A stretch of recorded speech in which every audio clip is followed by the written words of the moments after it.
What's shaking, everybody? Ross Mandel here, and I'm coming to you live today from Scott Woolley Studios in Delray Beach, Florida. And what a magnificent day it is.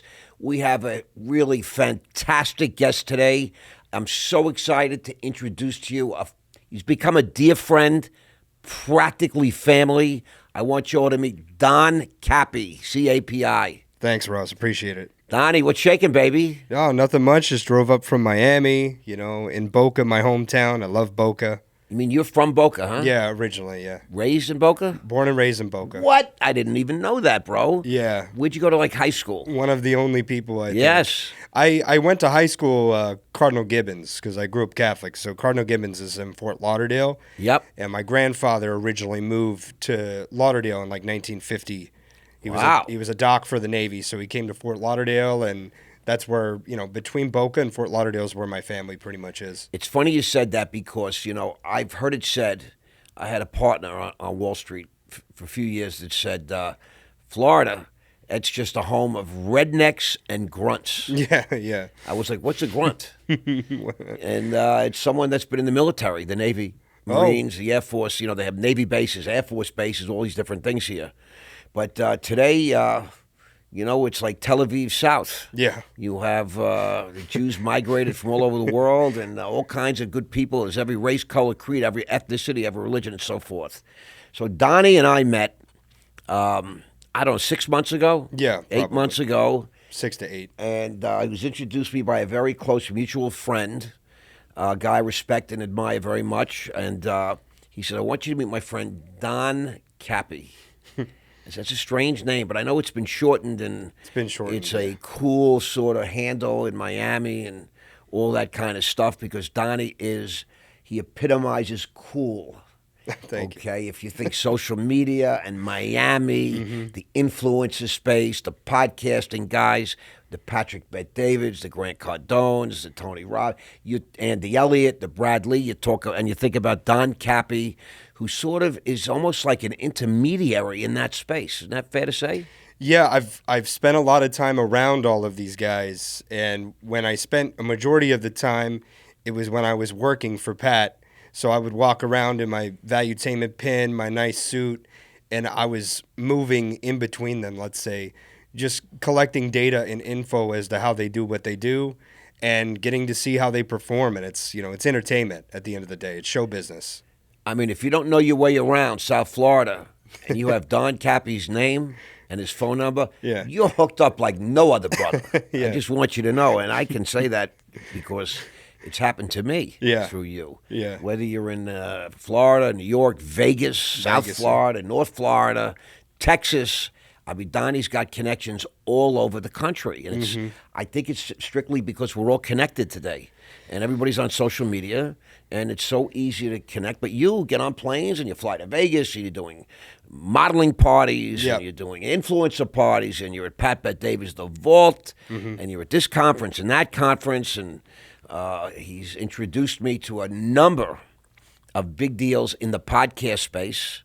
And let me just see, he's got me on the Sean Michael Kelly, the Digital Social Hour, which is considered the #1 business podcast in all of America. Yeah. Got me on Matthew Cox, Inside True Crime, up in Northern Florida. I told him that I was going to see Brad Lee and Lightspeed in Las Vegas. He goes, well, then you got to see Andrew Cartwright, and you got to see John Gaffner, because these guys have big podcasts. They're very serious men, and I got on all those podcasts. Yep. All because of this fellow. And then he also represents a company called LinkMe. Yes. Why don't you tell us about that? Because I see he's wearing a LinkMe hat. Yeah, I always wear the hat. Beautiful. That's one thing that Pat taught me. Always wear the brand that you're involved with, or you're not doing the right thing for the company, right? So, yeah, LinkMe, we're the #1 fastest growing link in bio company.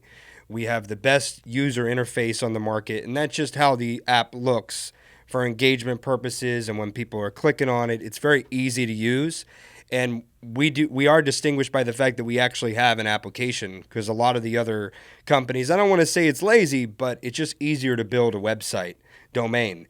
So in the app space, we are a company with an app, as well as, all of your link in bio features. You can pull it up on your computer, and we're getting a lot of really big people on now. You're on it. I'm on it. A lot of people are using it. So A lot of UFC fighters. yeah, we've got like 40% of the UFC using it. Anytime anybody wins, they click on their Instagram, they go to their link in bio, and they get to check us out. So we see engagement. I mean, spikes. understand, and if it's true, over 100 million users. Yeah. Like me. So 100 million, everybody. We have over 2.5 million downloads that people have on their phone using every day. Wow. And over 150, it's gone up, over 150 million impressions. So that's kind of considered users, people that are clicking on it and engaging it.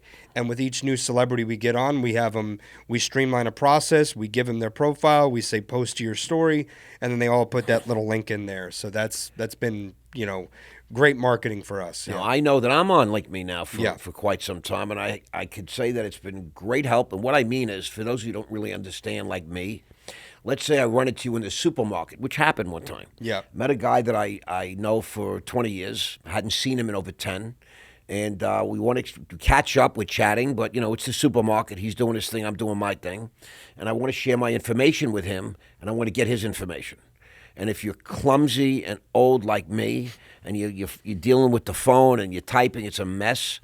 And so all I did was say, my boy Ray Diaz, a mutual friend, I said, bro, I have this this new app here, and it's a QR code, and just take a picture of it.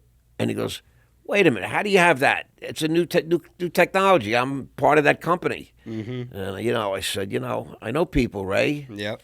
And right away, he takes a picture. He takes all my information. I get all his information. No typing and no add to contacts and all the nonsense that you have to go through, because we all have phone numbers, multiple phone numbers, addresses, email addresses, Instagram, YouTube, all these different accounts. And holy moly, guacamole, there's so much information. It could take me 20 minutes to add everybody's stuff in there. Yeah. And here I go, bing, bang, boom, got your stuff. Check out the LinkMe app, the LinkMe. What's the website? LinkMe.com? It's link.me, actually. Link.me, okay. Now, I understand there's something called, I have LinkMe, and it's Linktree. Yes.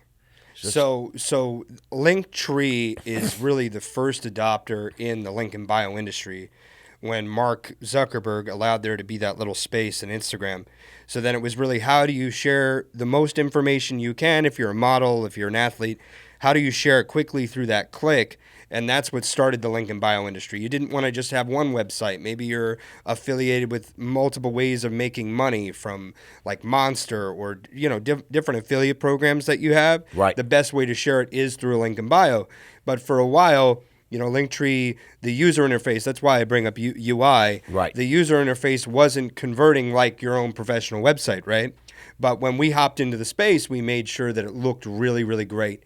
And when we show a model, or that's how I'm around these models and all different types of stars, because I show it to them and they go crazy. Oh my God, I look so cute, Right. And then you get a number after that and you get connected, which is fun.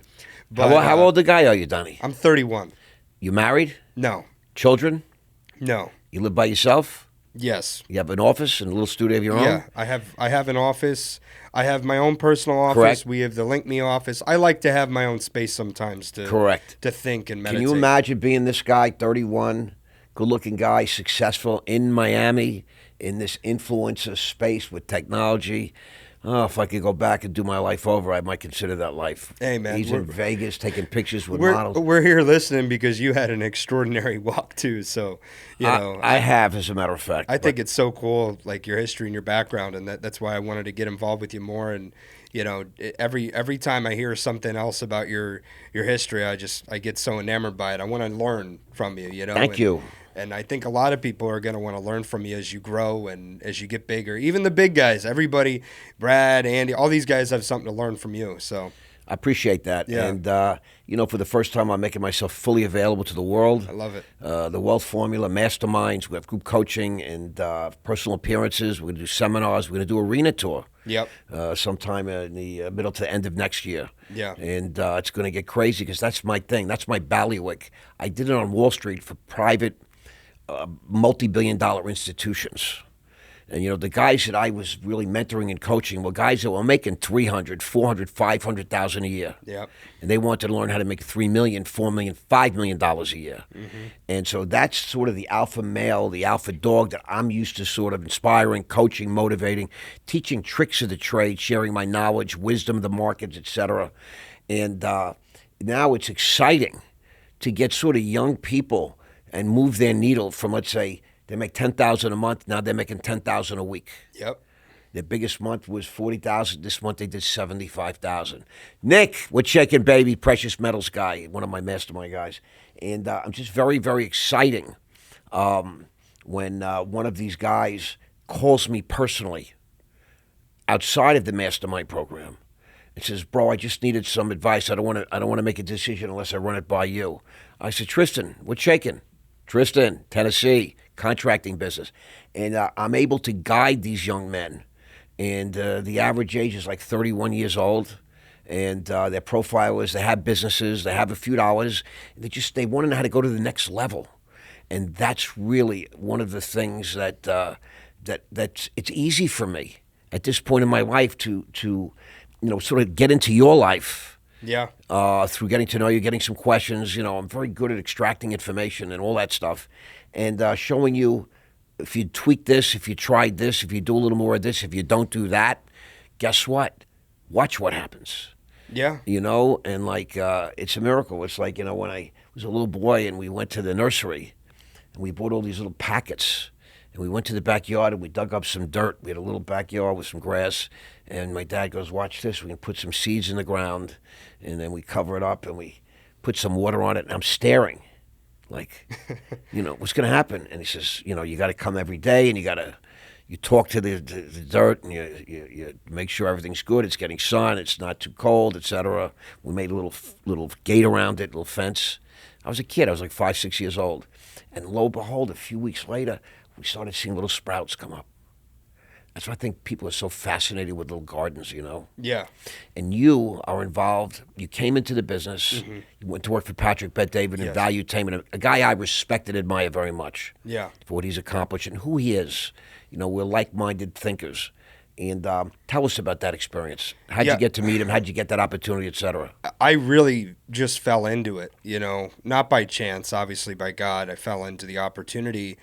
And I always used to tell these stories on the phone because people would know as I was selling his services and selling the Vault Conference, people would understand that I really appreciated the company and it helped me sell a lot. I had some of the coolest clients at Valuetainment.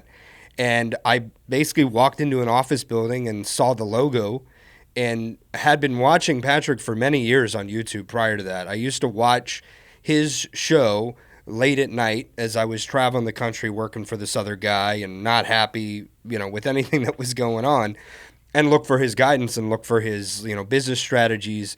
And I fell in love with the channel. I fell in love with his early phase, with his Alex Jones interview, his Michael Franche's interview. I fell in love with that content.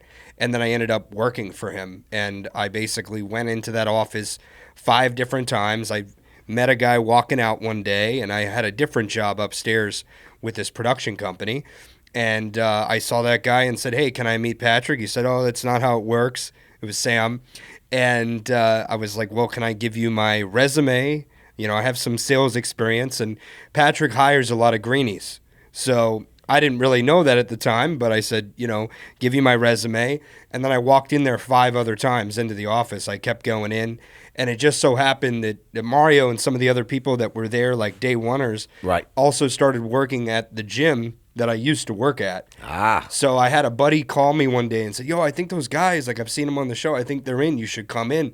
So I sped over to the gym, which was that was my facility. I knew everybody at Redcon. It's right down the street. And Aaron Singerman. Yeah, Aaron Singerman. And I got to meet him several times as his employee and bumped into them and said, "Hey, where's my resume at?" And the next time I went into the office, they hired me. I didn't think I was going to get anything. I was walking out. The door was about to close behind me, and Mario said, "Hey." And I turned around, and he's like, "Come on in. We'll do an interview." and we're sitting down. It was with him and Robert, and he said, "I just want to make sure like you're not weird." And I was like, "No, I'm not weird. I think I love the company. I love the channel." So, and he said, "Okay, we'll give you a shot." And then I was thrown onto the sales floor with very little cold calling experience. I had a little cold calling experience, but not to that extent. Given the products of the courses that we had, we didn't even have the Vault Conference. That hadn't launched. And they said, make calls, and here's your list, and figure it out. And so I learned from just listening to the other guys on the floor and trying to figure out. And two of the other guys that were brought in on my hiring class left maybe a week later, tough and business. a half later. Cold calling's tough business. And I was like, I'm going to make it. There's no way I'm going to leave. And then after I had made it and made some momentum with the first Vault Conference, I was one of the 3 core sales guys, and I had been promoted at this like private Italian sit-down dinner that we had at Casa d'Angelo with Pat and a few. Phil Heath was there, the 7-time Mr. Olympia, Greg Dinkin, who had written a lot of his books that he's published, and he gave me a promotion to senior program director, whatever that means, program director, and then I was really a core team member for the next year and a half after that, guiding a lot of the strategy and all of our sales. How did we roll out the Vault Conference? How do we make that happen? How do we execute? And early days in any company, you're wearing multiple hats, but I mean, we wore every single hat. We were all stressed trying to make that happen, playing ping pong together. I played ping pong with Adam Sosnick and any celebrity we had come through. It was really cool days of Valuetainment back then. Just very small, tight-knit community. I knew the editors, I knew the producers, I knew Pat. You know, we had a weekly meeting with him, so that's where I got a lot of my experience. And that was in Fort Lauderdale, correct? That was in Boca. That was Boca? before. I didn't know this started in Boca. He originally moved to Boca, right down the street from my parents, actually, which was weird. Which is where? Give us a rough idea. It's right over East Boca, across Palmetto Park Road. You go east of there, and that's like my neighborhood. By the water? Really nice beach, yeah. Yeah. My parents were middle class. They bought a nice home there, 30 years ago, and they've seen that go straight up. Now it's worth millions, probably. But Boca was just a beach town, Correct. It was just a beach town with Adam Sandler's mom and Jerry Seinfeld's mom. It Correct. was all these, basically displaced New Yorkers that wanted to move their family down here for better weather. Correct. And I grew up with all New Yorkers, all Italians and New Yorkers, pretty much. Yep. Yeah. It's a great story. I didn't know that. So I Valuetainment has been after me. Yeah. They reach out to me, the sales guys, et cetera. I'm sure, yeah. They want me to do this. They want me to do that. I have no interest unless I get an invitation from Patrick himself or through him. And but I'm on some list with them. Yep. And they follow me on LinkedIn and all these different things. And they announced last night that they're moving their corporate headquarters. Really? They're moving to an 11-acre spread at Fort Lauderdale Airport. Yep. At the airport, which I think is very smart. Yep. Because you want people flying in, flying out, flying in, flying out, and appearing on his shows and doing his thing. And he's inviting a select group of people for money. There's all different tiers and levels to buy. Oh, yeah. They're having an election night opening, which I also think is pretty brilliant. Yeah. November the 5th, election day to Tuesday night. And they are having a big event where they're going to watch the election returns. Mm-hmm. And that's launching the new headquarters for Valuetainment. That's exciting. Wild, right? I think it's a great idea. And I say like this to the audience here. I've been around a long time. I'm not the sharpest pencil in the drawer, but I'm certainly not the dullest. Yeah. And I say that election night this year is going to say a lot about where this country is headed and how it's headed. And I think that Patrick and a lot of big, smart guys understand this. Mm-hmm. And I think that he's hoping, Patrick has been no secret. He's a Trump guy. And they believe, much like me, less in the man, but more in the policies, yes, the issues. Yes. And last night was the vice presidential debates, and even the most liberal media said that J.D. Vance made a spectacular showing. He really did. It was the best performance I've ever seen on any debate stage ever. He was super sharp. Ever. And he humble and likable. They said he was not likable. He was very likable. And I thought Waltz did a credible job. Yeah. Considering that he doesn't do any interviews. He's not exposed to the press. And, you could prep as much as you want. even to do a podcast, but until you've done a bunch of them, you don't really get sort of the ebb and flow in a highly contentious debate without having access to the media day to day. I felt bad for Waltz, and he came across more likable, but he couldn't answer certain things. He lied about being in China, Tiananmen Square, and That was weird. right, it was very weird, and he had to defend a lot of things like the illegal immigration, and the high prices of food, at the grocery store, rents, home prices, the inflation is killing people. And you can't defend that because it happened during Kamala Harris's watch. We all know that Biden is not fit for office. The Democrats came out and told us that. We saw him in the first debate. A lovely guy, I'm sure, but he can't answer questions. He can't complete thoughts. He deserves to be retired in the company of his loved ones, and he should have an easy, rest of life. And I think Harris is woefully unprepared. I think, you can't say you're going to change everything day one, but say that everything's good. Yeah, and I think Obama probably forced him into running the first time. Correct. I believe that. I believe all that. I think he forced him into it because there's a very interesting interview where Obama is interviewed by, I forget which reporter, and he said, if you could run the country from behind the scenes Correct. with a puppet out in front, I would do it, is what he said. He would do it, and that's what he's been doing. That's what he's been doing. Yeah, it's no secret. He's also been producing movies for Netflix, which is a little weird. He produced that one movie about all the Teslas running into each other, and I guess it was an EMP. It was a bad film. But it was an EMP attack. It was a bad film. But I think that we're looking at that. Yeah. And I wouldn't be surprised if that's what happened by Election Day. I wouldn't be surprised either. So that people can't cast votes. We can't have an election. They got to pull something. Well, let me say like this: Ukraine. Everyone wonders why we're so staunchly supporting the Ukraine. Yeah, they're not a member of NATO. They never were, and they're not an ally of the United States. Nope. And they haven't attacked NATO, and we're actually involved in attacking Russia through Ukraine. Yes. And people don't know this because the media doesn't cover it, and I think it's intentional.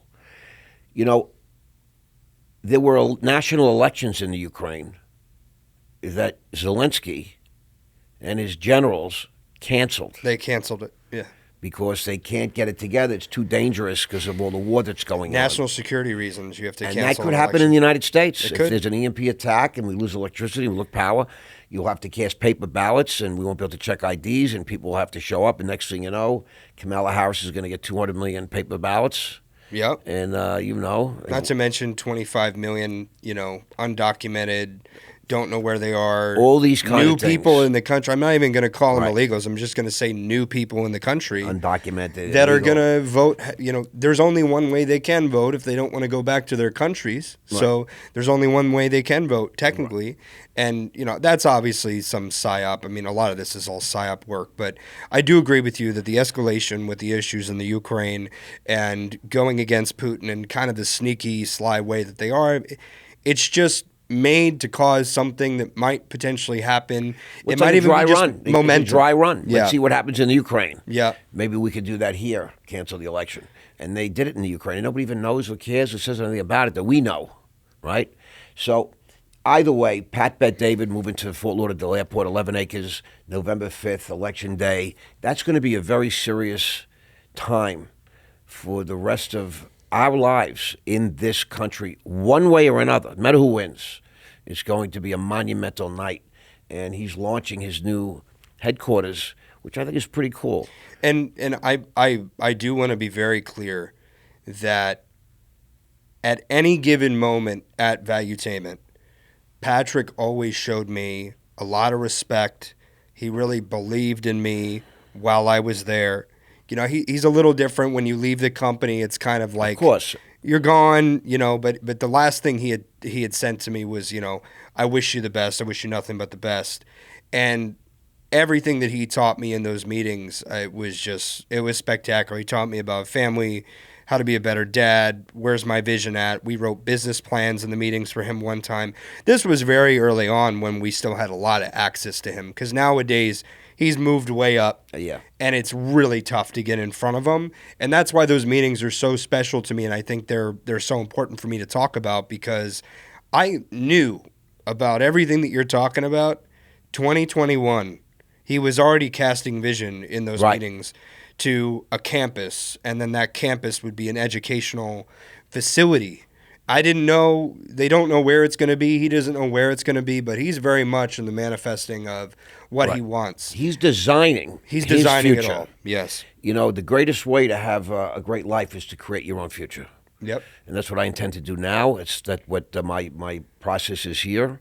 I just did a podcast. I was a guest on a podcast about design. Nice. An interior design firm wanted for me to appear on their podcast, and I was like, "What am I going to talk about interior design?"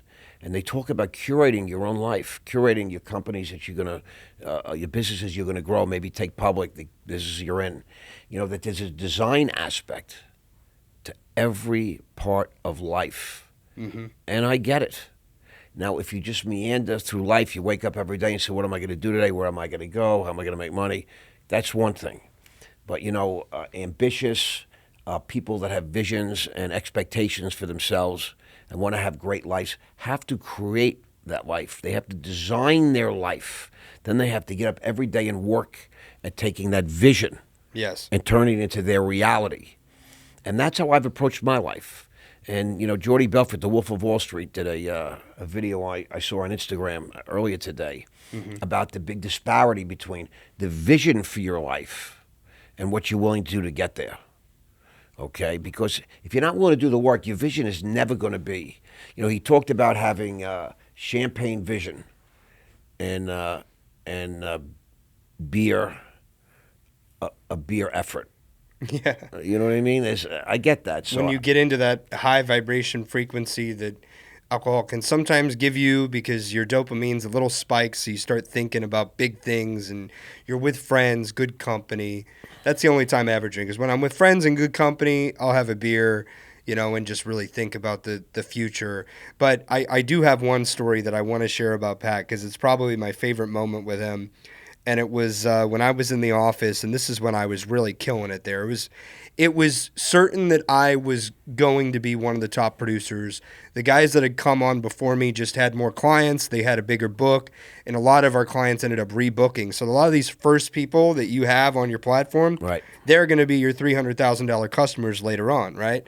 But throughout that process, getting them into the community, getting them to the vault, I had gotten Andy Elliott, who I think is now his biggest customer, by the way. I think Andy spent $1 million at the vault this Going past to the year. vault, right. Brought his entire team. It stings a little bit. It would have been a $350,000 commission check, not going to lie. But there was one moment where Pat knew I was crushing it, and I kind of had my own way of walking around the company.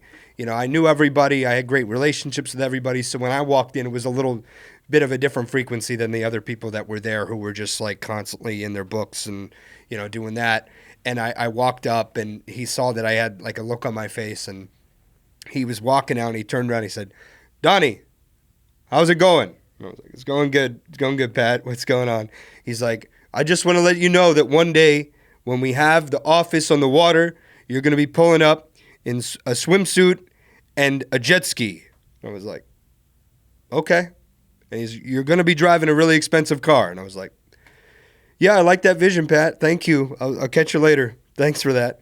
And that's just the kind of guy that he is. He wanted to cast that vision for you. And you do a lot of that as well. Like it's very important. When you're talking with people, there's been a couple of things that you have said to me as, you know, we build this friendship and we talk that I've really stuck in my, you know, Batman belt of things that I like to think about and use and advise others. And it's great. It's great to be around very, very high level people. And as people join your community, just like they've joined Pat, I think Pat's going to join your community. I'm not going to lie. I think everybody's going to join it. Brad, all these guys, but you need to be around really high level people that inspire you and have done it. Like you've done it, right? That's why I like being around you so much, because I see myself, you know, living in Trump Tower in New York. But you've done that, right? Been so there, it's done like that. if I'm around somebody who's been there, done that, I get to see like how do you gotta be to get in on a deal to live there? Exactly okay, right. Now I know a little more. You know, I'll say like this, and it's for all young men and young women. A woman bought the wealth formula last night. 11 o'clock Really? at night, Eastern Standard Time. She's in California. Yeah. And that's all I can reveal. But That's cool. Yeah, because she is obviously ambitious, curious, determined to make more of her life. So it's not just, I'm not just talking about to men No. who want more from life and business. But, when I was a young man and I was going into business, my father had passed away when I was 16. And I had an uncle who thought he was going to give me a job out of respect to the family. He was going to really break my balls. And then I would quit. Okay? And I'm not that guy. I don't quit at anything. Firstly, I learned later on in life I'm an addict. Yeah. I don't quit at anything. I'm addicted. I don't like change. I'll hold on tight to a rail. You gotta really untangle my fingers from the railing. I'm staying. I'm hanging on. But so at some point, I became the biggest producer in this little family business. They would send me on a trip, expecting me to fail, and I would get $1 million order, and they'd be like, "What?" Yeah. Yeah. They're making 15% on my order. I just opened up a chain of stores they never sold, and I'm bringing back $150,000 commission, and keeping the factory busy. $1 million in cheap handbags, a lot of handbags, and I kept doing this over and over again. I became like, they said they didn't know what to do with me because they not going to pay me all that money, so they decided to make me a partner. That's another trick I learned. When people don't want to pay you, they make you a partner. They give you a title. Yeah. You know what I mean? He was forced to give me an American Express card. I could bang it out for $4,000 a month, which I did. Yeah. Sometimes 5. Yeah. And at some point, he began to like me and respect me or something, because he used to then he used to take me on list trips, and he would coach me.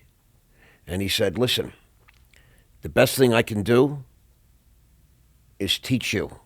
He goes, you have a lot of talent. You produce a lot of results. He goes, "Frankly, we don't know how." That's what they said to me. And when I went to Wall Street, they said the same thing to me. "We don't know how you're doing it, but you're like the biggest producer." Because I have a very gritty, sort of earthy way about the way I speak, the way I communicate, etc. And it goes against a lot of the things that great salespeople teach and all that kind of thing. And I have my own theory, and we'll eventually get into a sales curriculum, because I have a very different take than everybody I've ever seen. And to make a long story short, he said the best thing that I could do is teach you, mentor you. And I was pretty drunk and stoned the whole time I worked for him. Yeah. And I still was making $150,000 a year. I was 23 years old, credit card. They bought me a car for cash. They paid for my parking in Manhattan for cash. They paid my insurance. I had all these good things going. And it was lost on me. Later in life, I realized this man taught me how to sell. Yep. Very different than what I did on Wall Street. He taught me interpersonal sales, going into the belly of the beast. So we had a showroom on Fifth Avenue in Manhattan. And during market weeks, everybody used to come and show up. Okay? And all the buyers would schedule, in 1 week, they'd see every vendor, see 200 vendors in 7 days. And my uncle used to say, "You know what?" He goes, "If you want to really be a special standout guy, you go see them in their office. You schlep your handbags, you fly over there, Oh, yeah. and you sit down, because when somebody's sitting behind his desk in his office and his home turf, he's dominant. And if you can sell him there, you got him." Yep. So then when he comes into market week for that 1 week and he's seeing 200 people and he only has 6 nights or 5 nights, you're one of the guys he goes out for dinner with. And I said, wow. And I didn't even appreciate and realize it. But later in life, when I had to start meeting clients, because I became a telemarketer. I became a cold calling stockbroker. And when I eventually started to fly to London, Scotland, Ireland, all over the world, and sit down with men in their home countries, sometimes with their partners, with their families, they would come. And they felt like big men. And I would sit there and I would go face to face with them. I would always get the business. Yeah. Because the other brokers are sitting home calling them on the telephone like I used to do. You're showing respect by showing up. You're showing a few things. Yep. No fear. Tenacity. A willingness to take a beating. Because, on the phone, you get on, you get off. You get on, you control the conversation, you get off. Guy loses some money. You get on the phone. You say you make your piece. You say your thing, and you get off. When you're in his presence, he goes, I waited 3 months to talk to you. That stock you gave me, I lost, $50,000, etc. And I'd be like, listen, I'm here. I'm not hiding. I'm sitting face to face. This shit happens. Big guys know. Big guys know. You make money, you lose money every day. I probably lose more money than anybody makes every day. Sometimes I don't even know. Yeah. What it is. Yeah. That's a whole other reason. Yeah. But the point is that, I understand what it's like to be a big guy now. But when I was young, I didn't. And when I go to Wall Street, they said, you smile and dial, you make 300 dials a day. 300 times a day on average, you get 100 people to answer the phone. 90 people are going to go tell you to go fuck yourself. Lose my number. I'm calling the police. What's your name? I want to report you. But 10 out of 300 will accept your package, your introductory package that you're going to send out with your business card, your track record, some propaganda on the firm you're with, and they're willing to stay on the phone and have a chit-chat about what they buy, what they sell, who they are, what they hope to be. And you take notes. And now you've started this relationship. Yes. Selling is all about creating relationships, okay? All of business is about creating relationships. Young guys that want to be with women, it's all about learning how to create relationships, okay? And that's the most important thing. When I go to Wall Street, the first thing I said to one guy who was the head of my training class, I said, what's the most important thing I can learn? He goes, get yourself a rabbi. He wasn't Jewish. Everybody needs a rabbi. And I'm like, I thought he was making a Jewish joke. He was a true. Protestant. It's true. And I'm a Jewish guy. Yeah. And I thought I took I don't want to say I took offense because I don't really take offense too much. But I'm looking at this guy and he could see that I was befuddled. I wear my emotions on my sleeve often. Yeah. You know who Russ Mandel is when you meet him. And I don't hide. I'm not clever that way. I'm not sneaky. I have a friend, Steve Freifeld. You never know what he's thinking. No. You never know. Me, you know exactly who I am, where I'm at, and what I'm thinking. And I said, a rabbi, because I'm a Jewish kid. I've had a rabbi in my life all my life. And he goes, a rabbi, he goes, you Jewish? I said, I'm Jewish. He goes, rabbi means a teacher. Just find somebody that knows more than you do and learn. And then he told me a story about how when he was a young broker, because as soon as you reach a certain level, they put you in a private office. Otherwise, you're in a big boardroom. So I'm in the boardroom, and I'm making, and Wall Street's a big place, it's real money. I'm making $40,000, $50,000 a month. Yeah, it's and incredible. I'm still in a boardroom. Still today, that's But massive. I'm in a boardroom, and that's 30 years ago. And I used to knock on the door of the biggest guys, and I used to say, I'm going to give him credit, Michael Cavanaugh. Mike, what's shaking, baby? I hope you're aware of these things. And I used to knock on it. He was $1 million producer. He used to do over $100,000 a month. I was at Oppenheimer Company. I'd knock on the door. I'd say, excuse me, Mike. My name is Ross. He goes, I know who you are.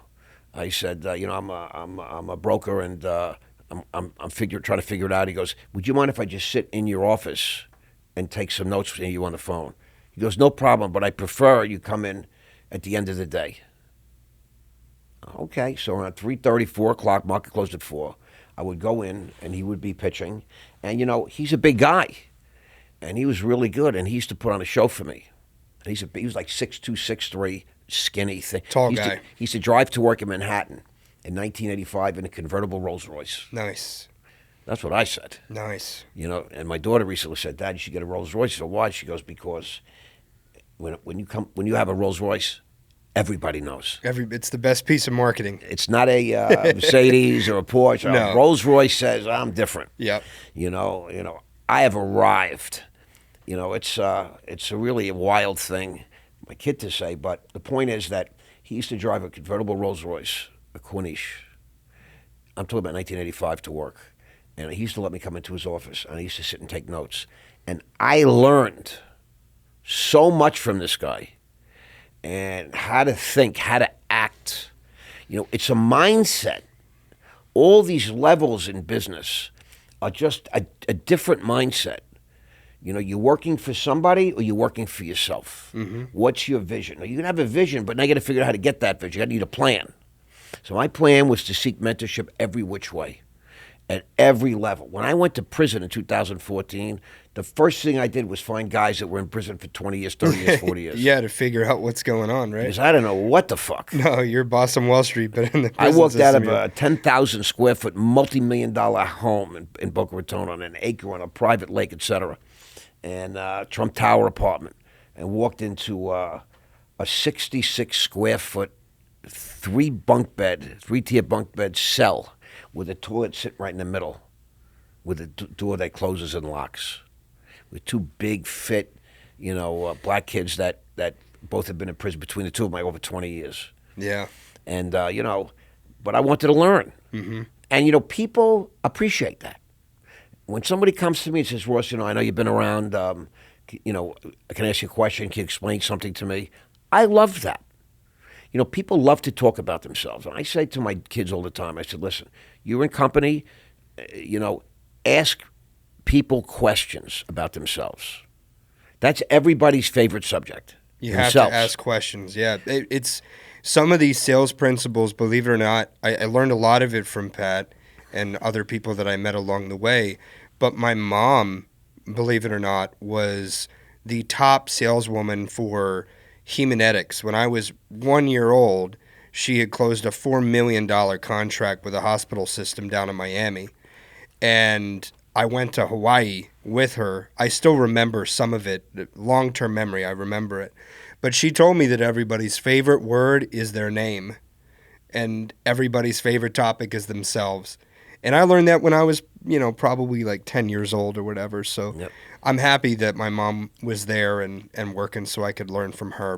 When you make a cold call, the first thing they teach you is, hello, Mr. Cappy, would it be okay if I call you Don?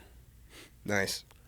Never used that one, but I like that. But that's the first question. Yeah. You want to show respect? Because I'm a kid, and I'm talking to a guy that's 50 years old, multimillionaire, and I'm a kid that has, $1,500 in the bank. Is it okay, Mr. Freifeld, if it's okay if I call you Steven? And he would say, no, I'm Mr. Freifeld. Like, you haven't earned that privilege yet. That's a tough guy. He's a tough guy. There are tough guys in this world. But, you get to a point where I don't ask anymore. I'm like, is it Don or Donnie? Bro, baby. Yeah. What's shaking? Yeah, what's shaking? You get to a point where it's enough already. I don't even, think like that. I don't play games. I'm just, just me. Yeah. Because when you hit 60 and you've achieved certain levels that I have, it's enough already. Enough gamesmanship. I don't have time to jerk around or chit-chat. Sometimes you'll call me and you'll ask me these questions. I'm like, bro, I told you 14 times already. I told you it's not going to change. You had me at the first time. Yeah. Don't go backwards now. Yeah. Let's keep going forwards in life. Move forward. I'm too old for this kind of stuff, but when I was a younger guy, when I was in my 40s, even 50s, my 30s, you achieve different levels. Just like, you're 30. 31. You're different than you were when you were 21? You think differently? I don't even know. At 21, I was going to school to be a doctor, and I had a girlfriend that was a sweetheart, and she was great. Probably dropped the ball on that one. Very sweet girl, and we were very much in love, and I was going to school for biology and listening to a bunch of professors that knew a lot about biology, but nothing else. Now, you were 21, right? 21 at the time. Let me tell you something. Remember when you were 11? Think about that for a second. Yeah. 11 years old. Okay, from 11 to 31, right? You think you grew a little bit, you changed a little bit? Grew a lot, yeah. From 31 to 61. Yeah, I don't. It's even more than 11 to 31. I better be living in Trump Tower. It's a hard pill to understand. I better be living in Trump Tower. But from 11 to 31, you're going to grow more than you do. You have more to go from 31 to 61. Oh, yeah. And after 61, I think we start going a little backwards. That's my story. But, I just want to say what a privilege it is to have you here today, bro. I mean, I have a lot of respect and love for you, and I want to just say that this is my new world, my new life. Yeah. And I want to say it on camera. A lot of people tell me a lot of stuff. A lot of people make a lot of statements. Yep. I've seen a lot of resumes. I've seen a lot of, contentious conversation, agreeable conversation, all kinds of stuff. There are very few people that live up to what they say. They make a statement, and then the reality unfolds, and it's different. I know a guy named Johnny D. DeZuro. He's a professional. He's an editor and producer and all these different things. And, he's a guy, everything he says, whatever it is, he does. Yep. Even a little more. He likes the low boys and You gotta be that old-fashioned way. Italian. He understates. Under-deliver, Right. over-promise. Most people that I meet throughout the course of my life, they, I guess the common words are they talk a big game. Yep. Blah blah blah blah blah blah blah blah blah blah. Business, in life, all around. There are a few people that rise to the point where they actually produce more than even your wildest expectations. I sincerely crave to be that sort of a guy. And one thing you learn in my business, it's a very cold business. Numbers, they don't lie, results. I bet. And they say, you're not as good as your last trade. You're only as good as your next trade. How many times you meet people and they say, well, back in 92, I did this. Bro, it's 2024. That was 92, buddy. It's 2024. Well, I did this, I did that. It only matters what you're doing right now and what you're going to do. And so I want to put that, sort of in your head because you've done great. Yep. You got me on. You've outperformed any of my expectations. I always try to. Right. I didn't have many.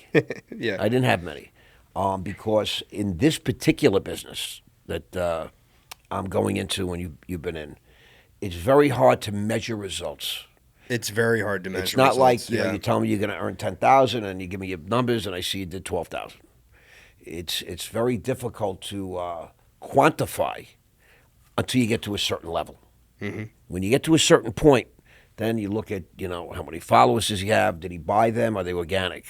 How much money did he spend to get there? If a guy spent $20 million to get to 500,000 followers, not a great deal, right? Yeah. But if a guy creates something from nothing and builds something that's real, it's authentic, it's organic, and starts producing revenue, that's something. And I've seen that road. I saw that road from where our team was. Is initially 20 people in Boca, and then the shift to Fort Lauderdale and his first appearance on Rogan. We all watched it in the office, and we were very excited for it. And also some of the things that happened along the way that you couldn't expect.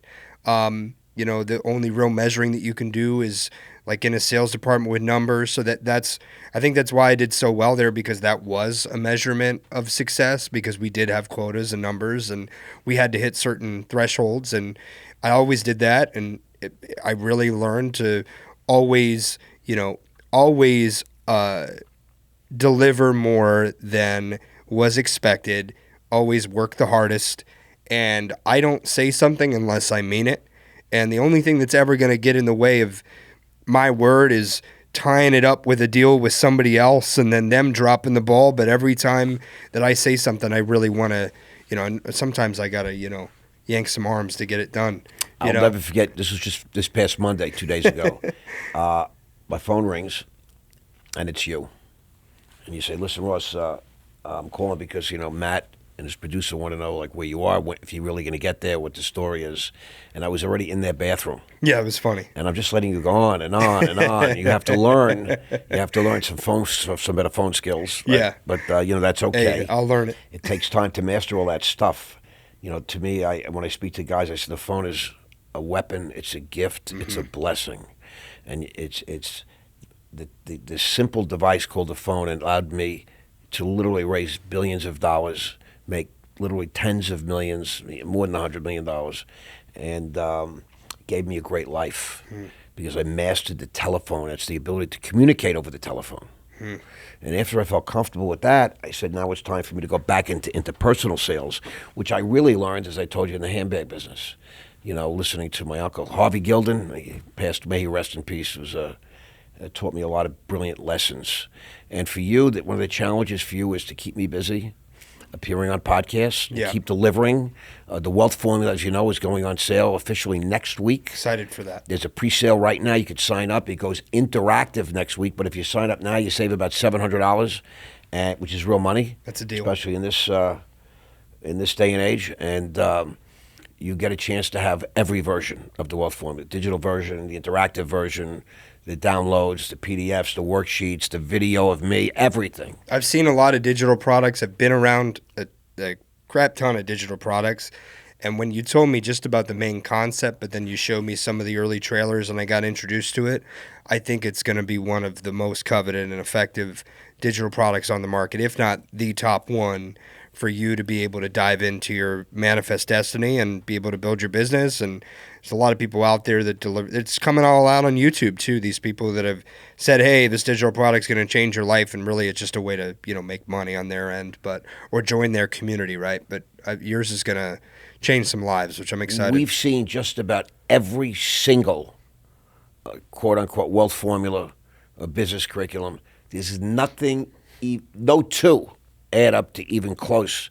The comprehensive, intelligent, entertaining wealth, 114 pages, download digitally with hyperlinks to source material, 13 modules of me on camera. The average is 15 minutes. Fully interactive, thanks to Brad Lee, our partner in Las Vegas, Nevada, Lightspeed VT. Brad's a great guy, man. I've seen him build a lot of big brands. I was there I had just closed Andy on coming to the vault. I said, I'm going to go out there. He invited me. I flew out there, spent my own money, sat down with him and his whole team. I met all the early team, Ryan, Gian, Danny, Big Rob. I met them all. Right. And Andy and I became very good friends on that trip. I have a video of him talking to Pat. I'll show it to you afterward. It was a great video. And that's, taking it from telemarketing into interpersonal sales, being there and meeting them was amazing. And that time was Brad, who I used to watch for sales information. I used to watch his stuff to learn how to sell when I was at Valuetainment, because there was some sales information we would get from Pat about going wide and going deep and interpersonal stuff. He's very good with that. But the more nitty-gritty, like hopping on calls, I learned a lot of that from Brad. And then I went out there and met him at his Andy Lightspeed launch. And prior to that, Andy was sitting around 10,000 followers on Instagram. You told me the story. It's an unbelievable story. He had not digitized any of his platform, and it was the big release. I remember it came up on the screen, and he showed it to the entire thing. I think the whole room bought the Lightspeed, that it was like part of the offering. And the technology behind Lightspeed showed with the clickables and the coursework. And then I became part of his closer school too, which is, I believe you were on one of the masterminds with him there. It's just a great system that he's built. So I'm really excited to see what that does with you. I tell you about, people don't know Andy Elliott. Andy Elliott's a young man, Scottsdale, Arizona. Yeah. He got really into bodybuilding, fitness, him and his wife. They do cope. I follow them on social media. Andy Elliott is teaching people, young men, how to sell. Yeah. And, I laugh because to me, he's still young. He's a kid. Yeah. But he's an animal. He works hard. He's a beast. I get him. I get his techniques, and I applaud him. He has built a 9-figure business. Tony Robbins now comes out and says that Andy Elliott's his number one disciple. 9-figure business. He was selling cars, this kid. He's got that thing that they say that Bill Clinton has when you meet Bill Clinton, and Donald Trump has it. A certain charisma, where certain when energy. you meet them, you feel like you're the only person in the room. Right. He's got that. You have that too, 100%. Thank you. But like when you meet him and he sticks his baby blue eyes at you and he shakes your hand, you're looking at his bald head, which I think is funny. But you're looking at him and he's just like in perfect shape. And Jackie is one of the sweetest ladies I've ever met. I mean, she is such a lovely person. And his wife. She is so mama bear, and she's incredible. Anybody that needs to figure out what to do, they go to Jackie, and then you go to Andy, sort of thing, right? I got it. And when you meet them both, I went out to sushi with them a couple of different times. They have this whole multi-million-dollar operation going on, but because I was there and I stayed a day later, I'm with them getting sushi, and we're just catching up. Right. And they have that capability to really just sit down with you and make you feel at home. $100 million plus operation. Yeah. And I applaud that result because I know it's hard work. Yeah. It's determination. It's stick-to-itiveness. That's what I like to hear. A lot of people quit. They hop from thing to thing to thing. Just when the tide's about to turn, I believe there's a quality called stick-to-itiveness. Mm-hmm. There's grit. I'm not going to quit. I'm not going to be distracted. I'm not going to get down. I'm not going to let a negative thought in my house, in my head, in my world, because doubt is the enemy of success. I'm not going to get frustrated. I'm never going to quit or walk away. I'm just going to keep moving forward, and I'm going to figure it out. And those are the people that are most successful. You know, Elon Musk talks about Tesla. Talks about he came within hours of going into bankruptcy. People don't know that. Yep. Couldn't make payrolls. People don't understand. That's what an entrepreneur is. That's the difference between a guy that works and gets a check and a guy that says, fuck this. You know, I'm going to take a shot. I'm going to grab my balls and I'm going for a ride. Yep. And, you know, the average millionaire goes bankrupt several times. I've lost everything a couple of times. And that's what it is. It's about, you know, about winning the war in the game of life. You're going to lose battles, I promise you. But the great warriors, they come back bigger. You learn from your failures, not your successes. Yeah. I really mean that. Donnie, we're going to wrap it up any minute. Anything you want to say to the world, to our audience? Because I think you're a very, very valuable, special guy, and I've come to love you and appreciate you. No, same here, man. I guess because I'm on your show, and I really like you as a person and a human being, I just want to wish you the absolute, you know, best success in what you're doing. I think you're in it for all the right reasons. Before I get involved with people or I help them with PR or consulting or whatever it may be, my unique set of skills, right? Like Liam Neeson in Taken, my unique set of skills. Love that. I want to know that they're in it for the right reasons. And I know that you are. We had the conversation. I asked you, why are you doing this? It was like one of my first questions to you. And you said you want to have a huge comeback. You know, you want to really show people that you're doing the right thing. And I just love that about you. And thanks for having me on the show, man. My pleasure. You're part of the legacy. Let's do it. We're going to change the world, my brother. Let's do it. One brick at a time. I love it. Thanks for coming in. Thanks, Rose. Love you, dude. Appreciate it. Love you, too. That's it for today, everybody. Thanks for tuning in. What a guy. Don Cappy. Look up Link Me. Very special technology. I've been using it for months, and it makes my life easier. And stay tuned. We got great stuff coming.